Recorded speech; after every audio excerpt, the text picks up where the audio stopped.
As you know, the Meat Eater Live Tour is on April 23rd through May 5th. Chances are in a town near you. What you may not know is you can win tickets to each of these events just by going to a backcountry hunters and anglers pint night. There's going to be a pint night in each of these towns: San Diego, Salt Lake City, Tempe, Anaheim, Boise, Sacramento, Missoula, Portland, Tacoma, where you can compete in Meat Eater trivia and win not only tickets to the show, but a chance to be on stage with all of us. So get your butt to a pint night, and we'll see you on stage.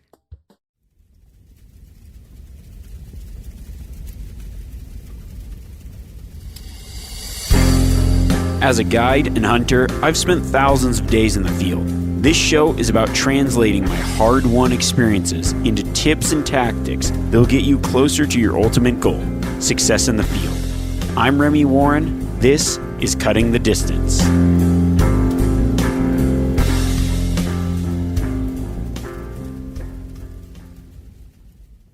Right now, I just want you to picture this. You pulled off the perfect stalk on a giant mule deer buck that's bedded only 30 yards away. But now what? As you move in on the stalk, getting within range is difficult, but just because you're close to a bedded animal with your bow does not mean that you should be visualizing fresh-cooked back straps or patting yourself on the back just yet. It's not the time to take out your friend and text everybody you've been successful, because in my opinion, you're really only halfway there at this point. A lot goes wrong when you're in close, especially that close. And while some of it can be controlled and there's things that you can do to put the odds in your favor, there's a lot that can still go wrong that may be out of your control. So this week, I'm going to cover tips on moves you can make in that red zone. But before we do, I want to share the story of two perfectly executed stalks and what happened next.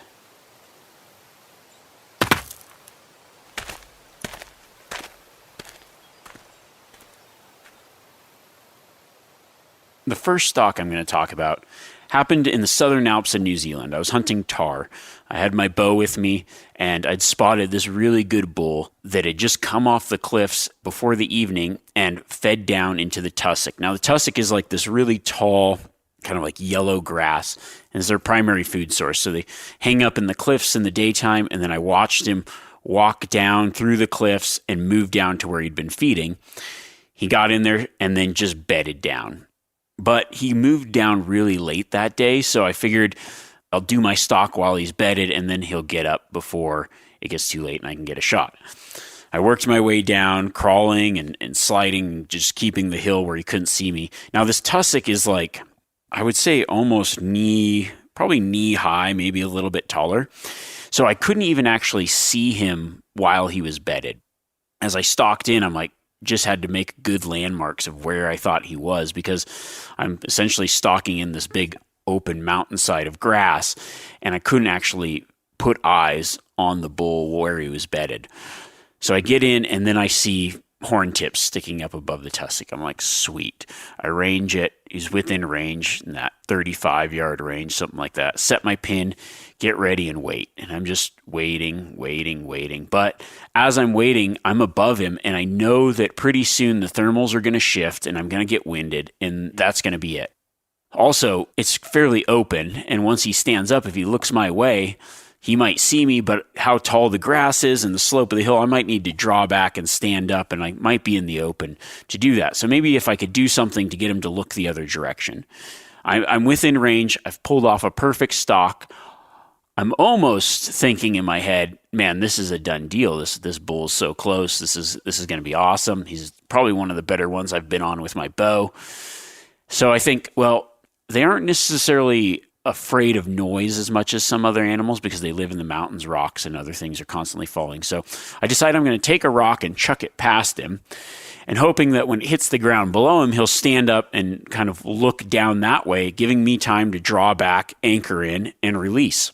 So I find a small rock and I give it a huck, and I'm trying to be as quiet as possible so he doesn't hear me behind him doing this. And the rock lands maybe, 10 yards past him in the tussock and doesn't make a lot of noise, and the bull doesn't do anything. He doesn't even react to it. So, okay.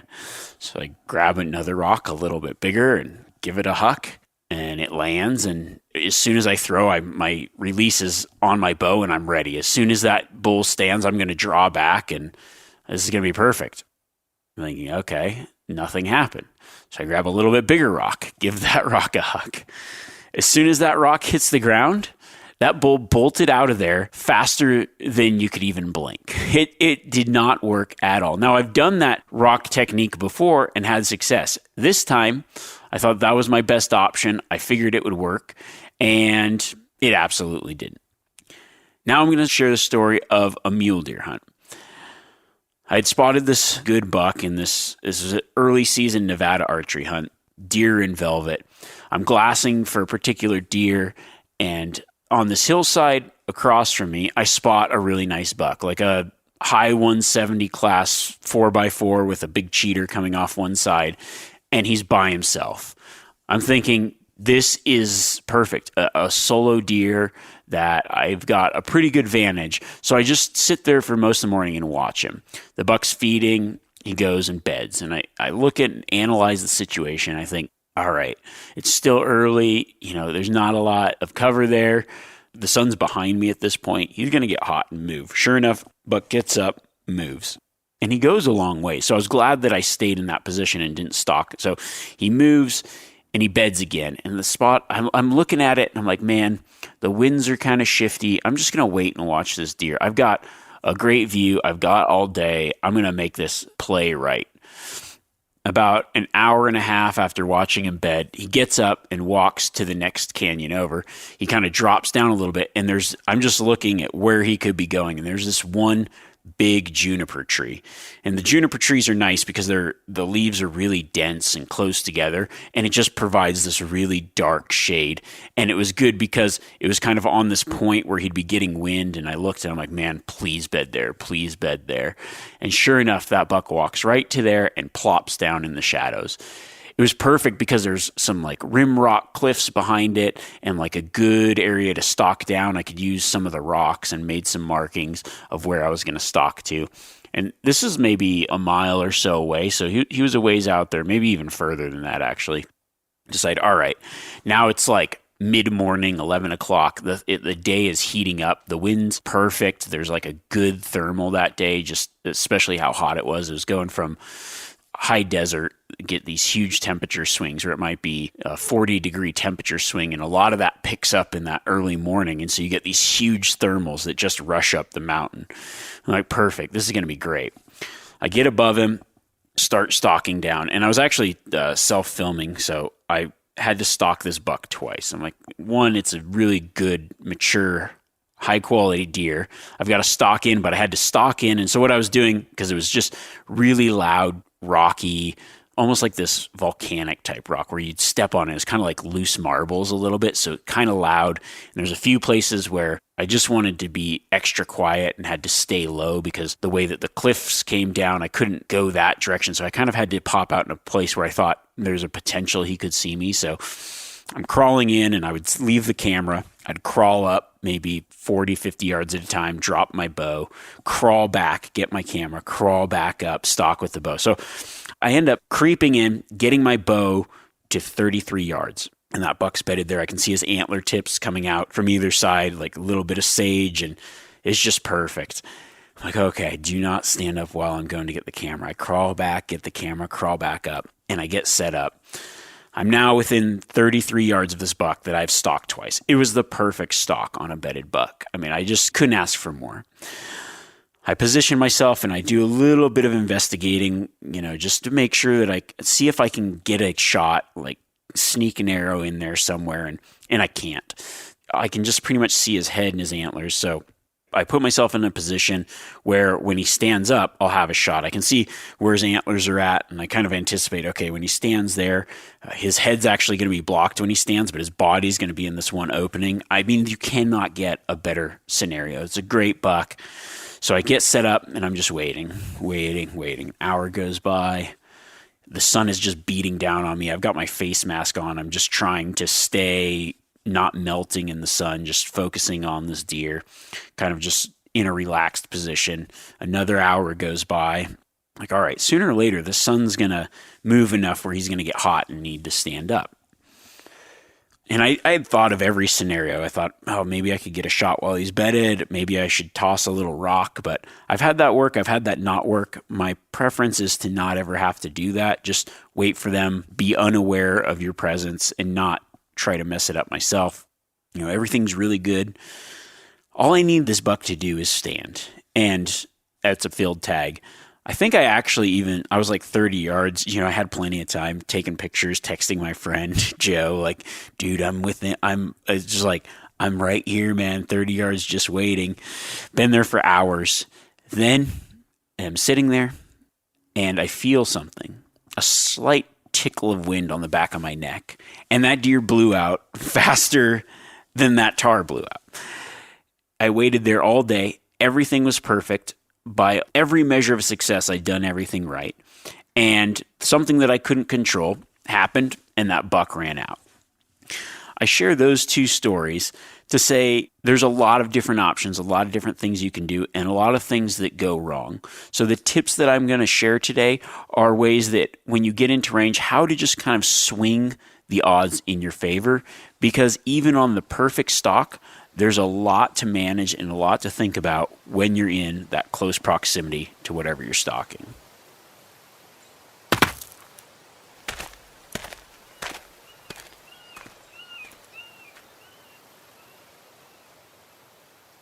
I think a major misconception about stalking an unbedded animal is that that's a time that they're very vulnerable.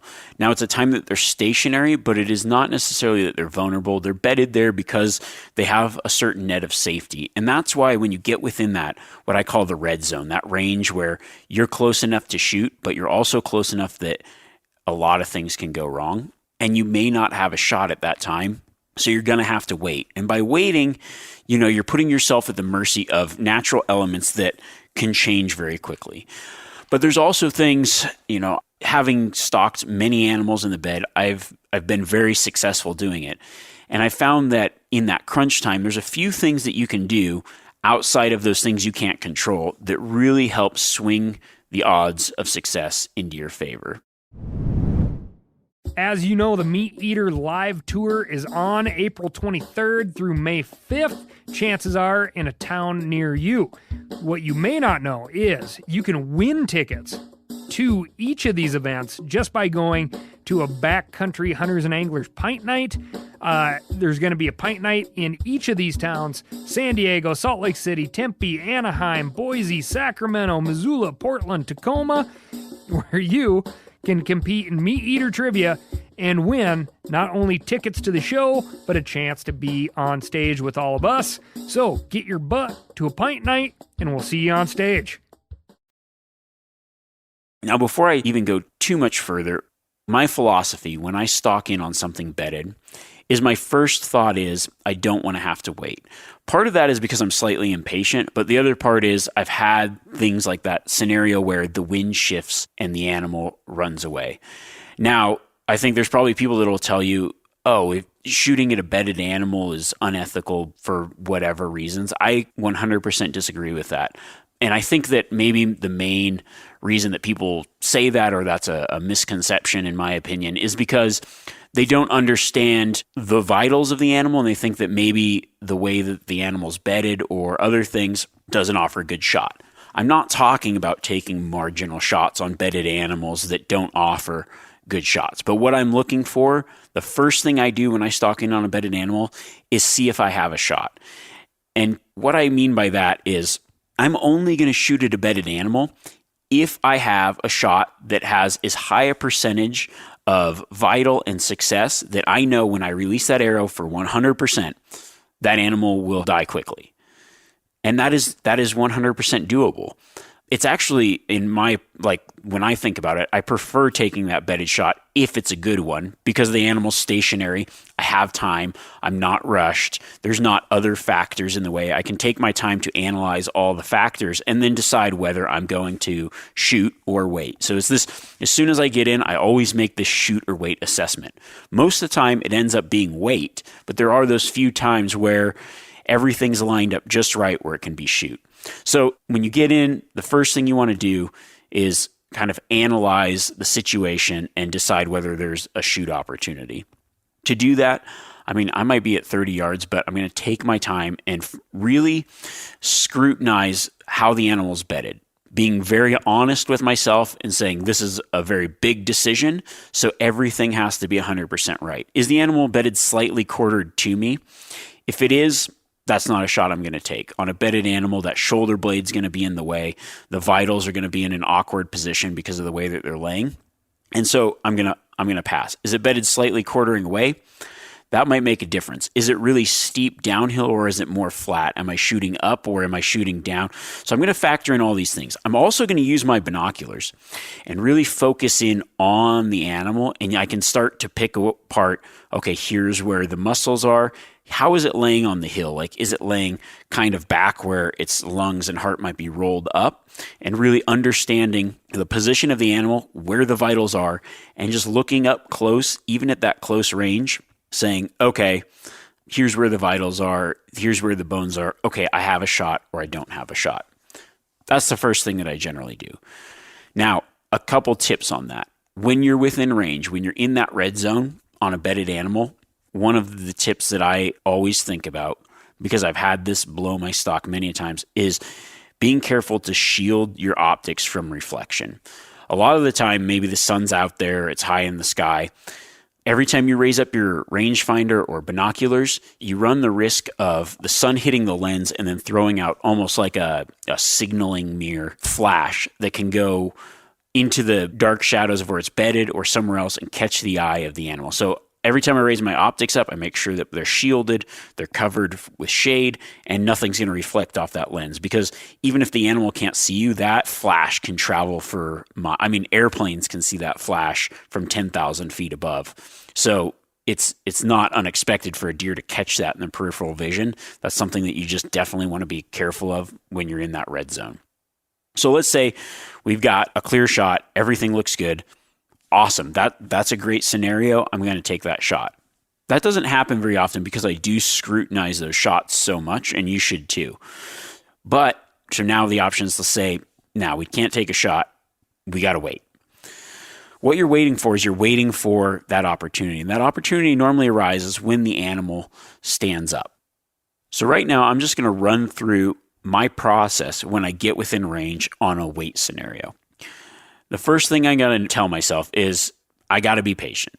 I need to be patient enough to give that animal time to naturally stand and give me a shot. And I go in with the mindset that the sun might be beating down on me. I might be there for hours, but I'm already this far, and this is how I'm going to be successful. So you just have to get your mindset of be ready to wait. And when I'm stalking in on a bedded animal, I go in with that mindset every time. Hey, I got to be ready to wait. You're going to stalk in, and then you're going to be patient. As soon as I get within that range of where I'm going to shoot from, where I'm going to sit and wait, I probably won't be able to stand up. So I'm going to set my body in a position where my knees are perpendicular to the line of the deer. So it's like, to describe it a little bit better, think about yourself shooting at a target. Your legs are, like if you drew a line from your toe tips, they should be pointing toward the target. I'm going to do that same thing with my knees while I wait. So there's not a lot of movement, not a lot of shuffling around. I've seen so many times or had instances where I'm just sitting comfortably in like a different position. The deer gets up and now I'm just squared off with it and I draw back, but my body position's awkward. I don't have as much mobility to move, and it's really hard to make a good shot or impossible to get, a good shot off. So the first thing I do is I set my knees. And what I like to do is I kind of sit in a way where one side of my body's on the ground, and then I've got kind of my knees stacked on top of each other. So I'm sitting comfortably because I might be there for a long time, but I can easily move into a sitting shooting position already ready, if that makes sense. Now, the other thing that I do is I always obviously have my bow ready, arrow nocked, ready, have the release ready, whether it's if you use like a back tension style or thumb release, or it's already hooked on the D-loop, or, sometimes I'll just sit there with my release. I use a wrist release, just hooked onto the D-loop for the most part.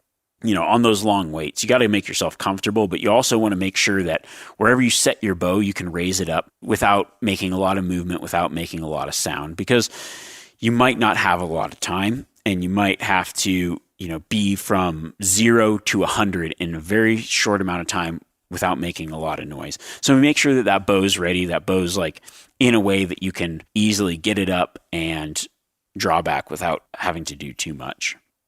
Now I'm also going to pre-range the deer as well as other things around the deer or whatever I'm stalking in on. So I'm going to range where they're at. I'm going to know exactly where that deer is. I'm going to set my pin for that. And then I'm going to range stuff that's like, okay, how that next tree, what's just understanding the distances around, because you may not have time to re-range. So there's so many times where you might draw back right when he stands up. The buck stands up. You don't have a shot. He walks off toward this other bush to go bed down, and you're kind of guessing, but you've had the time to understand and just really know that area where you're at. Know all possible scenarios before they happen. One thing that I think is huge is anticipating where the deer's going to be when they stand and understanding whether you have a shot or not. What that's going to do is that's going to give you a good indicator of when you're going to draw. I think this is like a major novice mistake. You stalk in on a buck. It's bedded. And that buck stands up, and as it stands, you draw, and you have no shot. And you're holding. You're holding for a point where now you can't hold any longer. You have to let down. And you're at a very vulnerable position where you're probably going to risk spooking that deer by letting down at some point. So what I like to do is anticipate when I'm going to get my shot before I even think about drawing back. So one thing that I use as a good indicator, especially is like mule deer, you can use their antlers and just see, okay, where's its head and neck? Where the top of its head is, if it's sitting upright, is generally kind of where its body, like the bottom of its body line is going to be, depending on the hill and other things. So I'm going to anticipate, okay, when it stands up, am I going to have a clear shot, or is it going to stand up and I'm going to have branches in my way? Am I going to have an obstructed shot above the animal? Or am I going to have a clear shot? Because understanding what's going to happen next when it stands will help me make a better decision of when to draw. Now, as you're sitting there, you want to anticipate when that animal is going to stand up, because that's when you can get ready.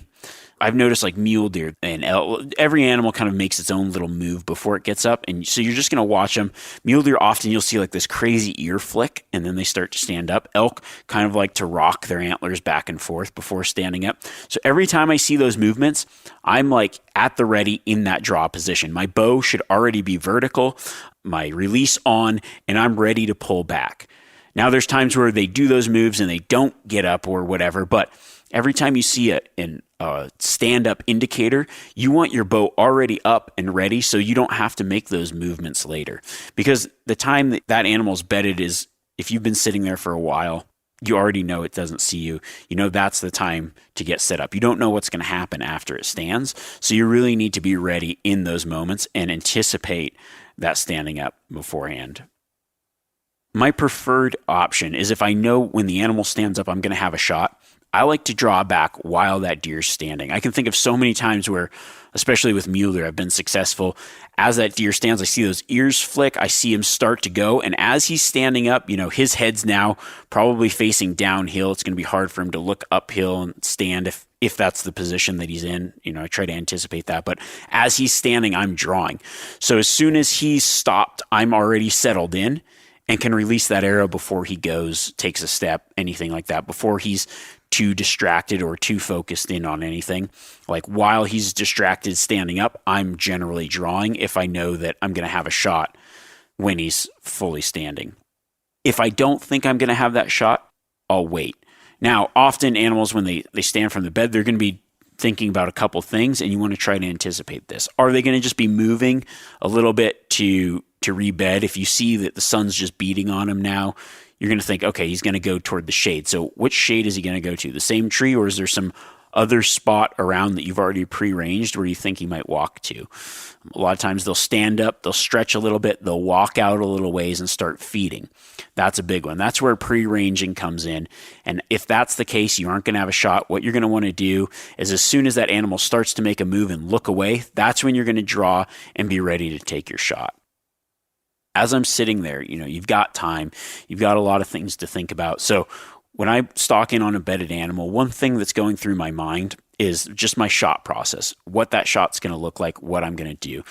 Think about picking a spot on the animal. Think about calming your nerves. You've been within range of this animal for long enough. If you start to get that crazy amount of, excitement, that's when you start to rush things. So allow that time when you're within range of this animal to just kind of meld into the surroundings. And it really does make a difference. If you think about it, there's times where I've stalked in on deer that I know I'm not going to shoot. And it's almost like they just never leave. Like you have opportunity after opportunity.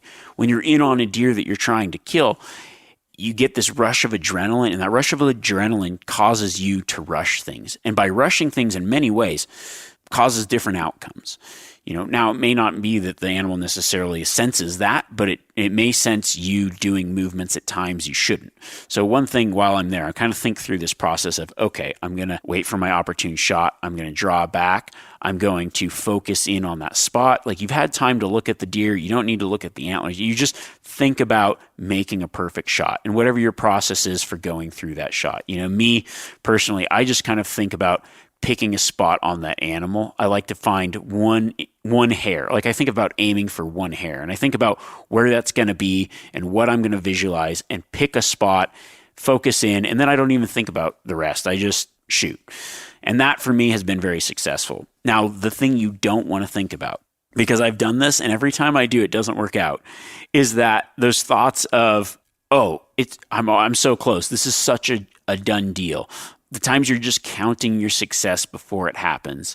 Every time you do that, you literally shoot yourself in the foot, because there's this psychological thing of when you think something's easy, you don't take all the precautions that you need to take. You get lax, you sit funny, and then things go wrong, and they go wrong really fast. So if I keep that mindset of it's still difficult, I'm not there yet, I need to follow through, think about the plans and the execution, not how close I am. And when that deer stands up, oh, this is just such a done deal. Backstraps tonight, baby.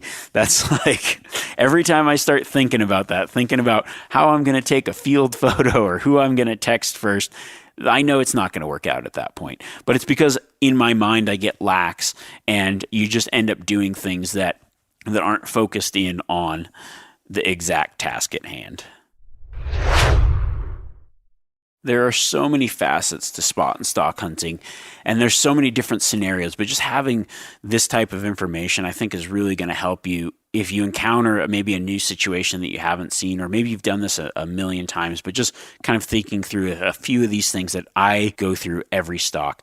I found that as I got better at understanding the things that went wrong, I became a lot better at making things go right. And that's just time in the field and understanding what to do in certain scenarios. And I'm really thankful for that, having that opportunity. There are a lot of stalks that don't work out or things go wrong that you can't control, but I try to limit the things that I can control from going wrong. You've already got so much stacked against you.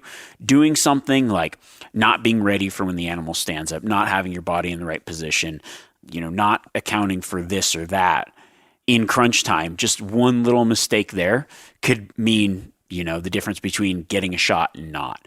So I try to control all those little things. And I think by just kind of understanding some of the little nuances like that, even just shielding your optics from the sun and stuff like that, you're going to be a lot more successful in the long run. And you're minimizing your chance to mess something up. And that's what this is all about.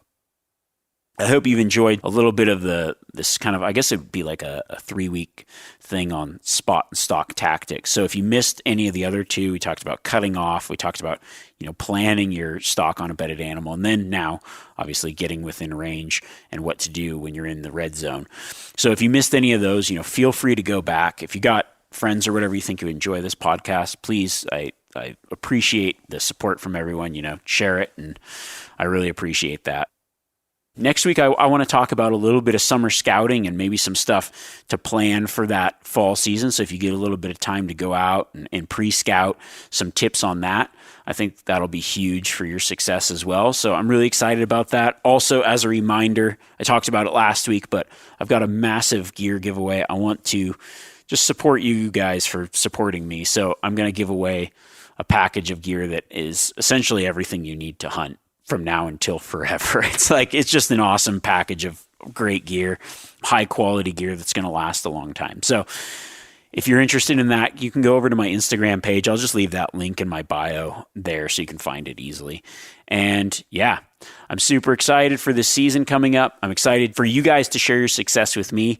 I know some people in California have already been chasing some blacktails in the A zone, and there's going to be some antelope seasons starting in a couple weeks, depending on tag draws, and then it's early mule deer seasons, August mule deer season. So I'm excited. As always, feel free to share your success or your stories. I've got a lot already from people blacktail hunting and some good spring bear stories, so I appreciate it. Until next week, get within range and don't count your eggs until they're hatched.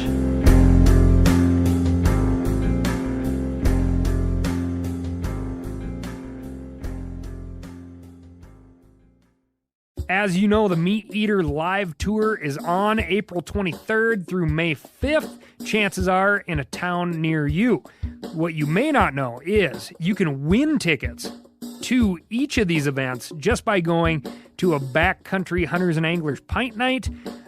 There's going to be a pint night in each of these towns: San Diego, Salt Lake City, Tempe, Anaheim, Boise, Sacramento, Missoula, Portland, Tacoma, where you can compete in Meat Eater trivia and win not only tickets to the show, but a chance to be on stage with all of us. So get your butt to a pint night and we'll see you on stage.